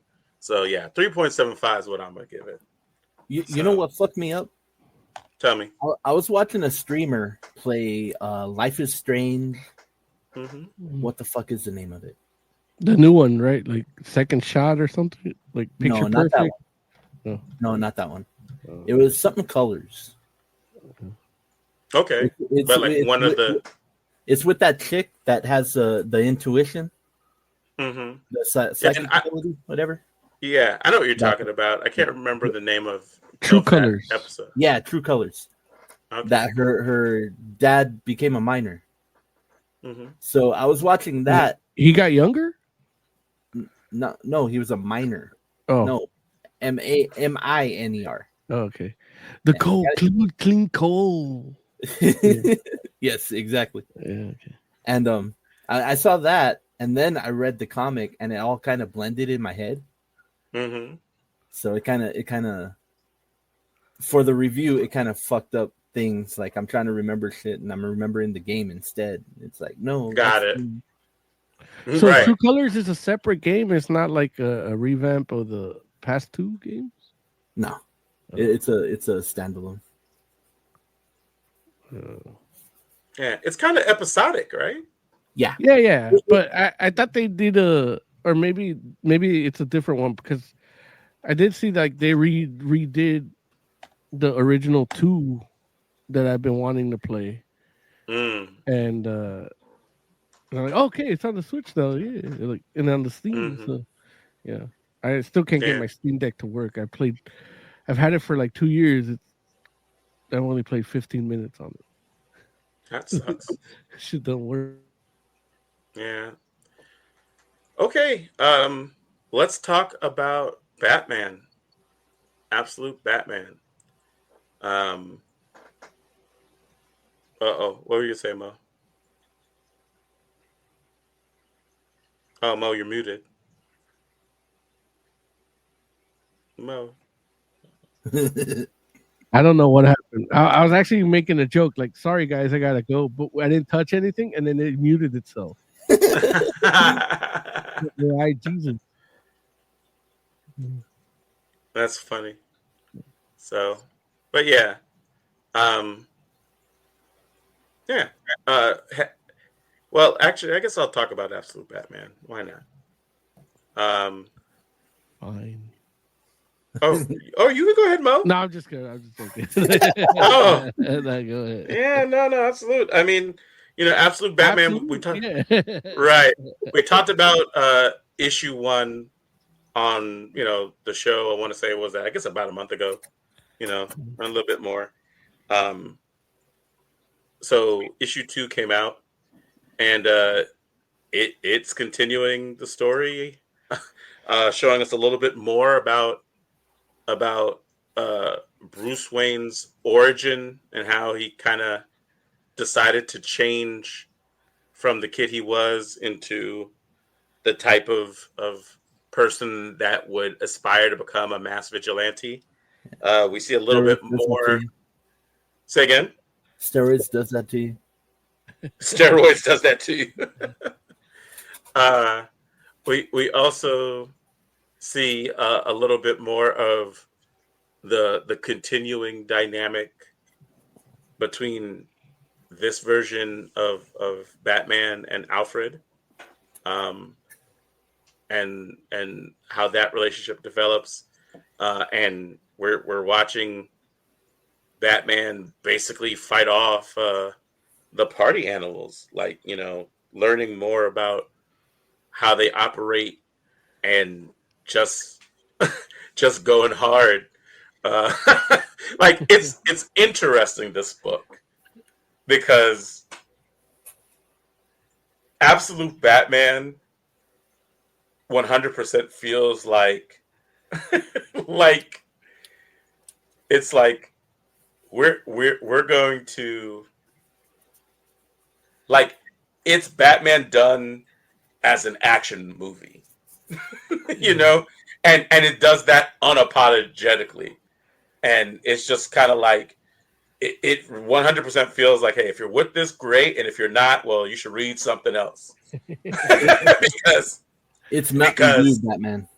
Right. Like, it amps up all of the most, like, fantastic, like the fantastical aspects of Batman, and it's just like, we're gonna crank that up, and it's so funny because that, like, I felt that way actually from issue 1, but issue 2 legit has like a panel where it says Batman AF, and I was just like, that pretty much sums up this book, where it's like, they're like, this is like, and you know, when it says Batman AF, it doesn't, it gives a particular, like, advancing context, forward. Advancing forward, right? It gives itself an excuse inside of the book, as far as the narrative goes, to be able to say Batman AF. But the only reason that all exists, like, the only reason Scott Snyder, like, I feel like he wanted you say Batman AF first, and he's like, how can I work that into the book? Like, how do I get it past standards? Like, how do I make it, like, not just me just saying that? And it's like, okay, it's like, it's a double entendre. I'm not mad at it, you know? From us getting drunk with him and him telling us the whole story, like, I feel like he wanted that to be the title. You know, like, because the way he explained, like, he's like, you know, everything I can use my imagination with Batman, and I can do, you know, and I like, even like the whole thing where he's not rich, like, he's like, I want him to really be self-made, not heir, you know, like, not a person of privilege, you know, because that would give him different motivations on how he handles Gotham's things, you know. And so hearing him, you know, drunkenly tell us that as he was like forgot to put his zipper up, it was actually me that forgot to put his zipper up. Sorry. Wow. But really, like, you know, seeing him talk about it like that enthusiastically, and it really helped me sell me on this book, you know. And when I read it, it's like, dude, I watched the writer of it read it to me in a bar, and it's still like, he still managed to leave some stuff when I read issue 1, and then he didn't tell us nothing about issue 2. So when I get to issue 2, I'm like, man, what the fuck? Like, this is this is the perfect, like, what I hated about the Ultimate Universe when that kicked off. This is how you sell like an alternate Ultimate Universe, all-in universe, to me, is this Batman book. Yeah. Mhm. It's like Yeah. it departs Now- from the origin, but not fully. It changes some aspects of it, but it's like if there was a crisis and this Batman met another Batman, it would be an interesting story. Yeah. Right. No, I agree. I agree. Now, Oz, you got a different take on this book. What how'd you feel about Absolute Batman #2? I can't get into it. Like the more interesting aspects of it are that he's friends with the traditional villains, but we don't get any of them being villains. Like the closest we get is they kind of like suggest like penguins in the criminal underground or whatever, but I mean they're just chilling playing poker. Right. You know, so the writing is interesting. Like the poker scene is really cool. The conversations they're having. I want more. Right. Yeah. Then they do goofy shit like that Batmobile. Like just you didn't like the dump truck Batmobile? I love that Batmobile. Yeah. The dump truck Batmobile was awesome. I just can't picture it in a high speed chase. Like if it doesn't have to go high speed. Yeah. Like it has a battering ram in the front. A battering ram. God damn it. Wait, dude. is the Batmobile a dump truck? It's yes, a dump truck. I thought it was a mini condominium on wheels. It is. It's got multiple floors on it. Like it's got. It's got like a cave. He RV'd the back cave. You know. It's like it's three stories. A whole back cave. Like, yeah, this thing is at least 2 stories. Yeah, and nobody can penetrate it. Like, like. Yeah, look at this thing. It's so cool. This is a full automobile, and it's like, yeah, it's a dump truck. Mm-hmm. Because look at the thing on the back. Isn't that a dump truck? No, that's a cape. It has its own cape. Yeah, it has a cape too, but it's got the little fins. It's got stairs. Yeah, it's 2 fucking stories. Yeah, dude. Listen, and it's so funny because you all know, like with me and Batmobiles, where I'm kind of like, it can't be like too regular. And when I saw this joint, I was like, oh, Shrek. I was like, Batman is like I was like, this is crazy. They got giant wheels. This thing is like, that's amazing. Like this is what like over here. A self-made Batman would get. Like it's utilitarian, you know. Look, he got that from one of his construction sites. Right. Yeah, absolutely. They're still trying to figure out what happened to that thing. They're like, you know what's tax deductible? Right. Exactly. But that Batmobile is like if Batman's trying to get into a fortified Arkham, I can see him pulling that out. That can't be his regular ass Batmobile. Like he's gotta have another car on the side, right? That's his everyday drive, man. Every day. Listen, man. When he goes to Kroger, Starbucks drive-through, yeah, absolutely. He's got to rappel down to get a Starbucks. but I feel like what you said though, Oz, and like I agree with you in the sense that, or what I'll say is what you said right there is what personifies, I think, this book, where it's like that thing is so over the top that it is ridiculous, and it's just a matter of whether you appreciate that, like the like how ridiculous it is, and that makes you smile. Right. Like how absurd it is, or if it's so absurd that you're like, oh, it's too much, and you're just like, why are we doing all of this? And I think that's the difference between the people that like this book and don't like this book. And I don't think that I don't know that either one of us is wrong. It's just a matter of taste, right? If you like the first John Wick, then you should like this book. Look, the wild part is John Wick's a little understated in comparison, right? Like kind of. Like I mean, like. Well, he don't have a dump truck. Right, he a dump truck, right? Like, so I just think Absolute Batman makes Dark Knight Returns Batman look like Adam West. Yeah. Yeah, and and don't get me wrong, like you're right, like Dark Knight Returns Batman was kind of like the standard for like what a gritty Batman is. I will say that I do feel like whatchamacallit, Thomas Wayne Batman kind of was like the modern encapsulation of that, where it was like, okay, like, Thomas Wayne Batman was like super gritty. And so it was like, but still though, like Thomas Wayne Batman is just like coming from a different place. And in some ways still feels like Batman, just again, a Batman that's been through different stuff as opposed to like, the grizzledness of Dark Knight Returns. But dude, Absolute Batman is no joke, man. And I just like there's something about that Batman's like his swagger is different. And I like it. Now I could totally understand somebody, especially again, like Oz. I mean, we're all Batman fans here. I mean, everybody's a Batman fan, right?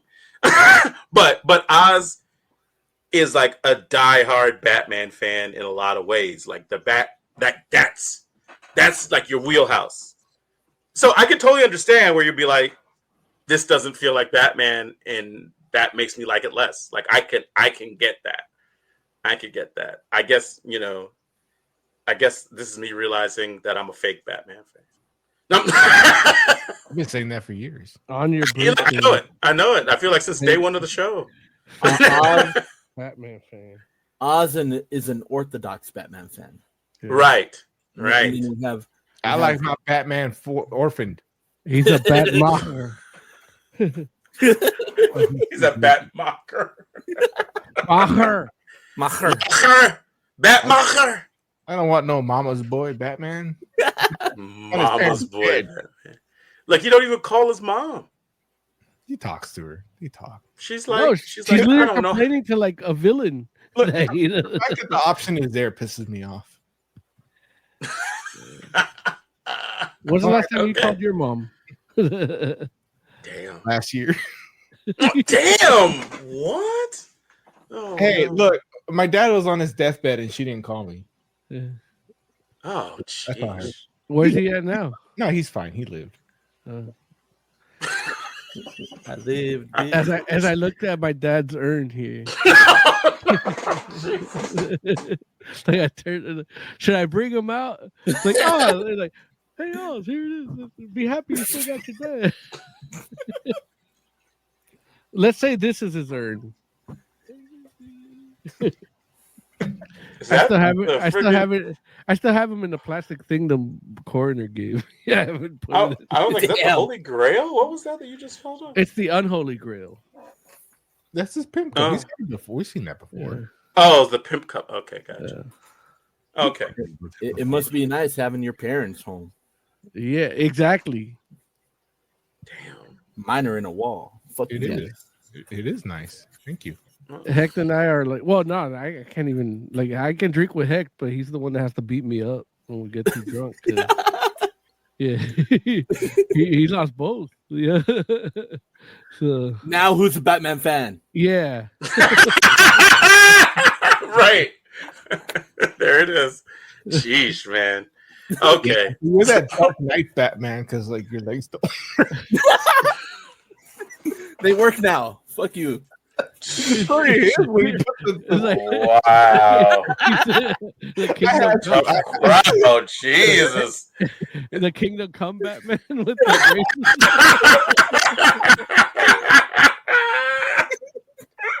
braces. Larry, don't laugh. That's fucked up.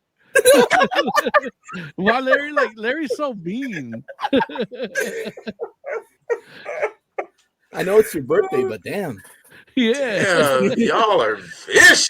You're the Jeez. one laughing, bitch. Oh my God. Larry's like, I'm glad Conroe died after he did that. No. Oh God. He did the Heck Sheesh. impression. Okay. Let's go ahead and rate this joint because, like, I mean, listen. This is why Jay left. Right, exactly. Right. Jay's like, nah, I can't be part of this conversation.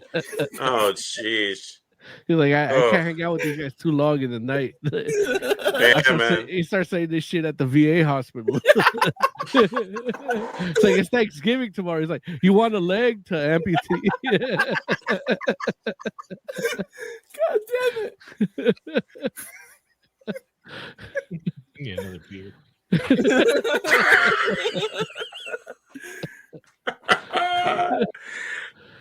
Can we rate Absolute Batman? Salute to Jay, one of our veterans. Oh, sheesh, man. Okay, Hecht, what would you rate Absolute Batman number 2? 4.75. It's a really good book, and I love that Batmobile. There it is. Oscor, what would you rate Batman number 2? I mean, Absolute Batman number 2. I'm probably gonna go with the 4. It barely gets it though, because it story wise it's good. I like the story. It's interesting. It does keep my interest a little bit, I guess. But then it does stuff like that Batmobile. But I can see people enjoy it. So yeah, you don't like a Van Damme movie. You know what? And Black Mask's design still bugs me. That's no good. It is weird. Like his minions look more like Black Mask than he does. Yeah.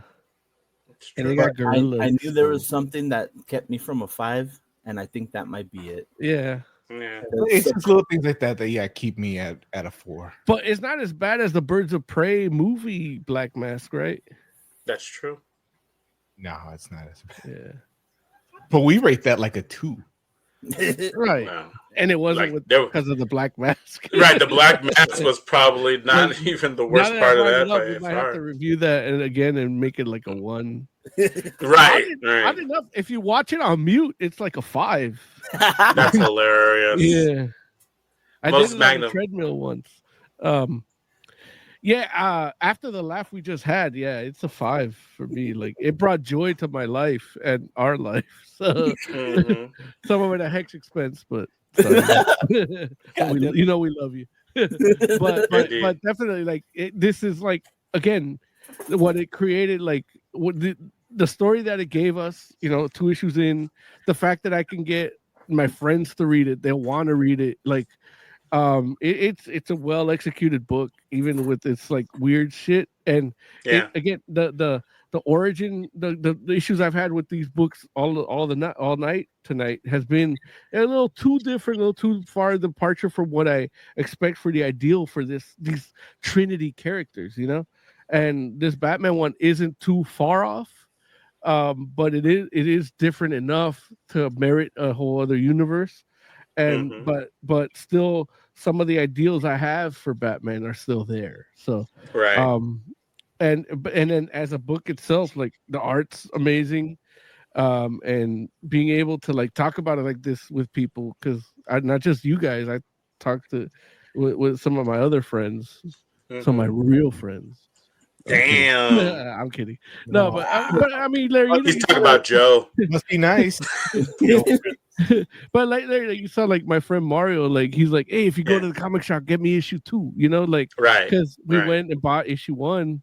I had already read the digital one, and I'm like, oh, I'll get this. And he bought like the regular cover, the $50 cover, like he's like, yeah, I was just like, he's like, I'm all in, like, I'm all in, like, and then we bought the all in, like, the book that's like $5 that has everything, all 3 of them, like the preview for everything.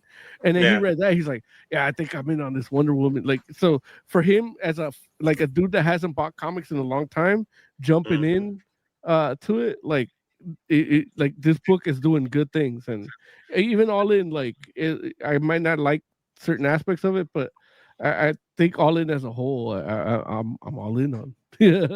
Okay. Did he say, yeah, issue 2? Wait, why does he say it like that? Because he's Mario. He's a fake stereotype of an Italian. Oh, jeez, that was such a bad Mario impression. Yeah, it was. I didn't even know who you're trying to do. Yeah. Oh, God. It's okay. It's okay. Listen, I'm sorry. Absolute Batman number was 2. really bad. Yeah, it was so bad. It was so bad. I was like, what? I was like, why is he talking like that? What happened to him? I'm not even arguing it. I agree. No, I know you're not.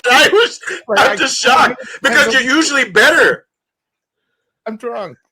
No, I'm not. Look, I'm not telling you need to be. I'm just shocked because normally I know who you're doing. Is what I'm saying. Never mind. Absolute Batman number 2. I'm giving Even it his a dog 5. left. His dog left. It's like no. He's like, oh, what was that? No. I'm giving it a 5 because it's just fun, man. Like it's just too fun. It's like I can't like it's the best time that I've had reading a Batman book in a long time, and that's not even like I had a bad time beforehand. It's like some next level stuff for me. It feels really good. You know, because I thought the same thing where it's like I'm having fun reading a Batman book, like almost like when I'm a kid and playing with the toys, you know? Absolutely. The same way I feel about like the G.I. Joe and Transformers, the 100%. That's how I felt about this too. And then the last time that I remember feeling like that about Batman was when, again, Scott Snyder did the whole thing where he put the contacts in and he had like the little heads up display in the contacts. Like the shit he does with Batman is like, yeah. There's a reason he ain't doing Marvel books because I think he's been imagining this shit since he was like 6, you know. Books out, yeah. Nah, you're right. Like he might just be like, I mean, he's kind of like the DC equivalent of what oh geez, all of a sudden look, your boy is to Spider-Man. Oh, Dan Slott, yeah. Thank you, Jesus. Like he's kind of like what Dan Slott was to Spider-Man, where he's just like when he gets able to get his hands on that character, it's like magic happens, you know. And it's like hopefully he'll never lose it. Wait till we get Batboy. That's how we know. Like that's the shark jump.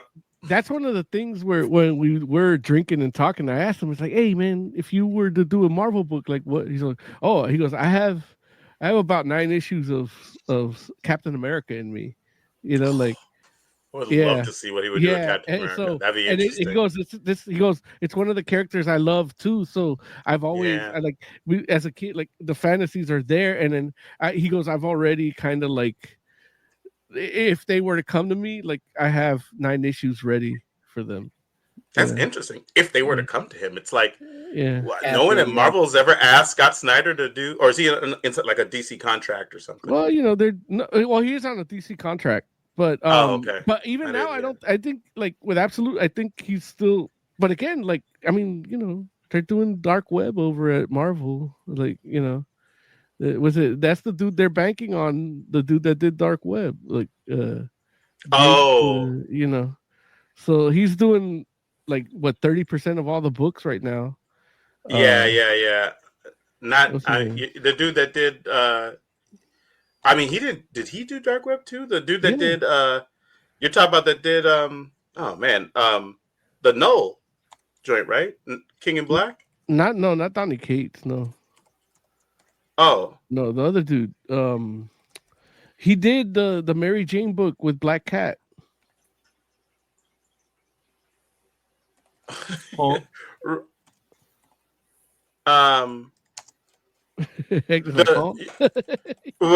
You're talking about the dude that's doing Avengers right now? Damn it. All of a sudden, I can't remember this fool's name. Look, now they're attributing it to Zeb Wells, but it ain't no Zeb Wells. No.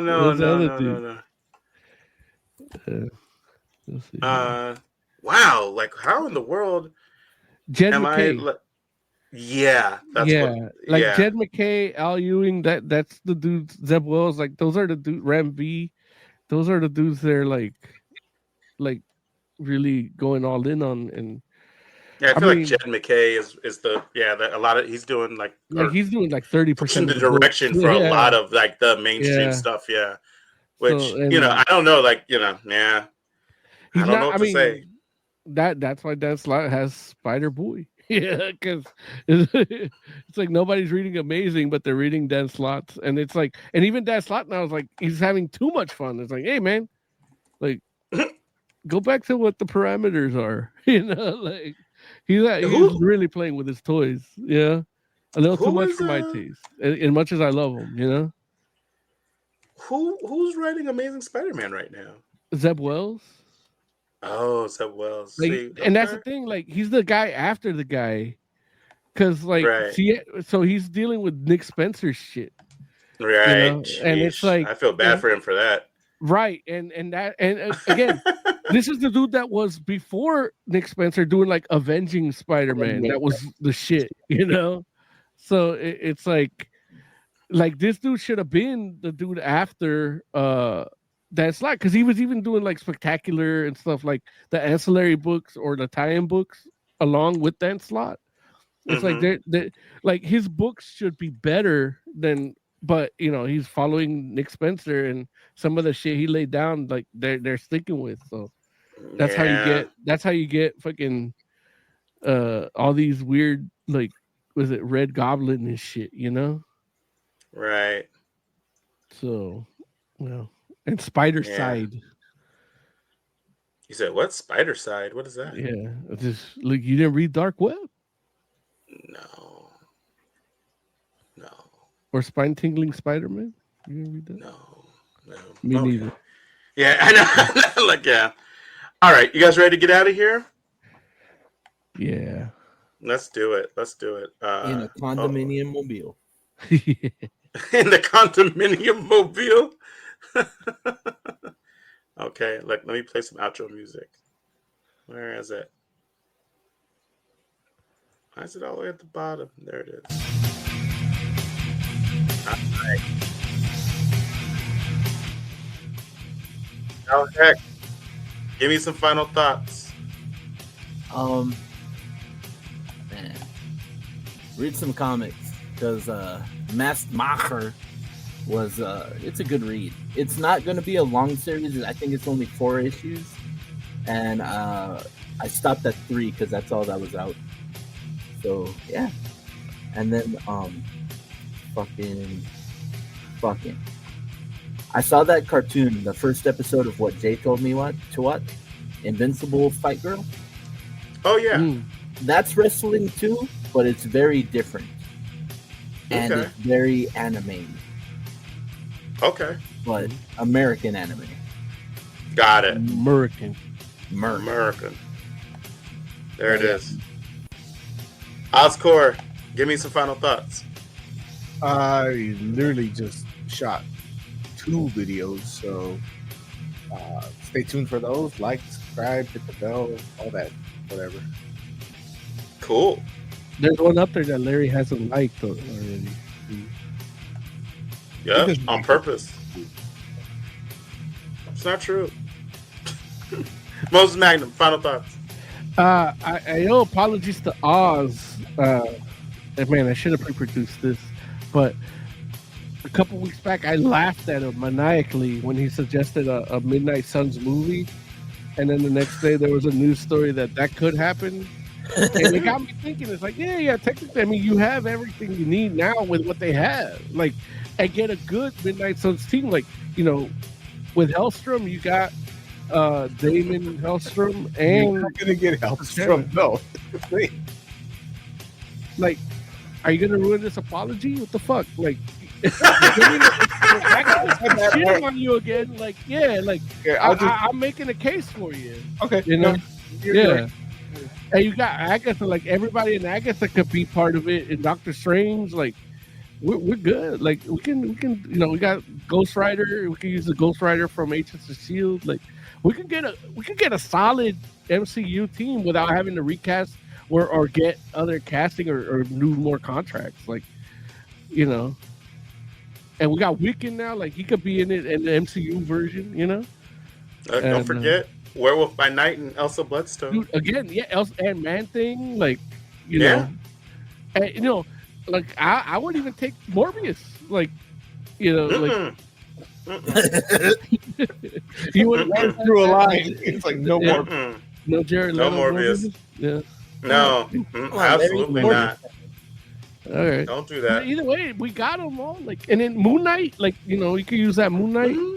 Hey, with the football, like Pee Wee football pads and all. Like, yeah. There it is. Yeah, so it's like like I laughed at Oz, but in further, I did owe him an apology for that. So there it is. But I'm not gonna. So also, keeping in head, bringing up Dark Horse, there is a comic book coming out. It's not coming out till next year, but keep a lookout. It is called Sister Imperator. It's coming out. It is the origin story of the matriarch of the Ghost mythos, the band Ghost. They did a movie called Right Here, Right Now that shows you her passing her death. Spoilers, and but her origin, like, it leads back to like the 60s in their mythos, and you don't know her origin. So her origin will be explored in a comic in Dark Horse Comics coming 2005. So that's something to look forward to in the next year. So you can pre-order it now at your local comic book store. I don't have the diamond code, but I'm excited to hear that. That's a new story I wanted to get to earlier today. But yeah. Too bad those tariffs are going to go up on paper. Digital comics. You still pay tariffs, but it's digital. With that said, we thank you all so much for hanging out with us. We do appreciate you. We'll be back next week. In the meantime, let us know what it is you like, what you don't like, what you want to hear more of. We'll listen. So definitely hit us up. And yeah, with that said, until next week, we are the Fantastic Forum. Good night. Happy birthday, Larry.